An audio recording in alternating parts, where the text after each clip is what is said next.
வணக்கம் மக்களே. நம்ம இன்றைக்கி என்ன பார்க்க போகிறோம்னு பார்த்தீங்கன்னா, ஒரு ஈவினிங் ஸ்நாக்ஸ் தான் பார்க்க போகிறோம். இது ஸ்நாக்ஸ் ஈவினிங்கும் செஞ்சு சாப்பிட்லாம், நைட்டு டின்னராகவும் சாப்பிட்லாம். இதுக்கு தேவையான பொருள்னு பார்த்தீங்கன்னா, நான் பாசி பயிறு உடைச்சது இது மாதிரி நான் 2 மணி நேரம் ஊற வச்சு வச்சுருக்கேன். ஒரு 1/4 கிலோ பருப்பு, அதை ஜாரில் போட்டு ரொம்ப ஃபைன் பேஸ்ட்டாக அரைக்காமல் ரவா பதத்துக்கு அரைச்சிக்கலாம். இங்கே பாருங்கள், இந்த மாதிரி குறன்னு தான் இருக்கணும். ரொம்ப எப்படி குறப்பாக இருக்குது பாருங்க. ரொம்ப ஃபைன் பேஸ்ட்டாக அரைக்கக்கூடாது.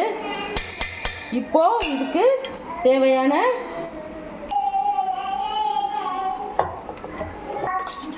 போட்டு கலக்கிக்கலாம்.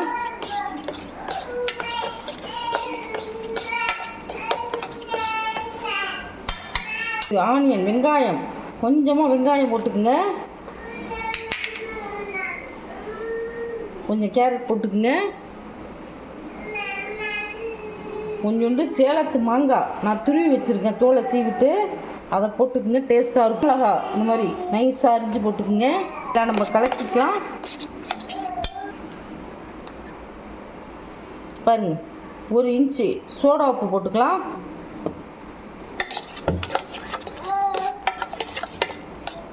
இதுக்கு ஜீரகம், சோம்பு எதுவுமே தேவையில்லை.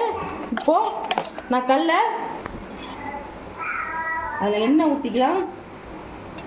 கல்லும் சூடாகிடுச்சு, எண்ணெயும் சூடாகிடுச்சு. இதில் ஒரு கரண்டி எடுத்து அதை ஊற்றிக்கலாம்.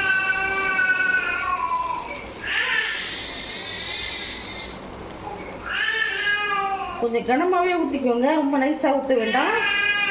ஊற்றிட்டோம். கேரட், குடமிளகா,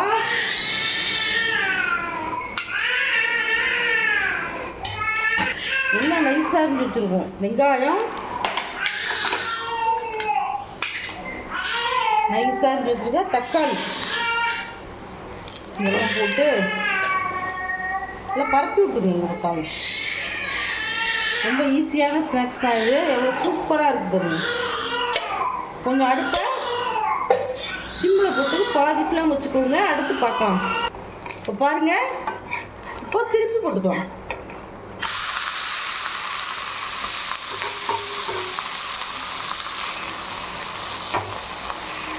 திருப்பி போட்டு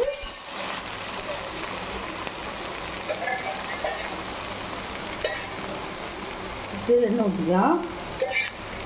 நல்லா எண்ணெய் ஊற்றி எப்படி கலர்ஃபுல்லாக சூப்பராக இருக்குது பாருங்கள். நல்லா இருக்கும், டேஸ்டியாக இருக்கும். குட்டீஸ்லாம் விரும்பி சாப்பிடுவாங்க. இதே மாதிரி நீங்களும் செஞ்சு கொடுத்து அசத்துங்க. இது நைட்டு டின்னராகவும் சாப்பிட்லாம். இதுக்கு சட்னி, தேங்காய் சட்னி வச்சுக்கலாம், கொத்தமல்லி சட்னி, கார சட்னி எல்லாமே நல்லாயிருக்கும். அடுத்தது பார்க்கலாம். இங்கே பாருங்கள், நல்லா 2 பக்கமும் வெந்துருச்சு. இப்போ எடுத்து வச்சுக்கலாம்.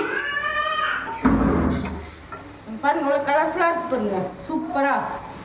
இதே இங்கே பாருங்கள், பைத்தம்பருப்பு ஊற வச்சு இந்த காய்கறி எல்லாம் போட்டு அடை ரெடி ஆகிடுச்சு. இங்கே பாருங்கள், எவ்வளோ சாஃப்டாக இருக்குது பாருங்கள், சூப்பராக இருக்கும். குட்டீஸ்லாம் சாப்பிடுவாங்க. இதுக்கு காம்பினேஷன் வந்து தேங்காய் சட்னி, கார சட்னி, புதினா சட்னி, எல்லா சட்னியுமே நல்லாயிருக்கும். சாம்பார் கூட வச்சு சாப்பிட்லாம். நான் இன்றைக்கி தேங்காய் சட்னி வச்சுருக்கிறேன். இதே மாதிரி நீங்களும் செஞ்சு அசத்துங்க. இந்த ரெசிபி உங்களுக்கு பிடிச்சிருந்ததுன்னா எங்கள் சேனலை ஷேர் பண்ணுங்கள், லைக் பண்ணுங்கள், சப்ஸ்கிரைப் பண்ணுங்கள். தேங்க்யூ, பாய்.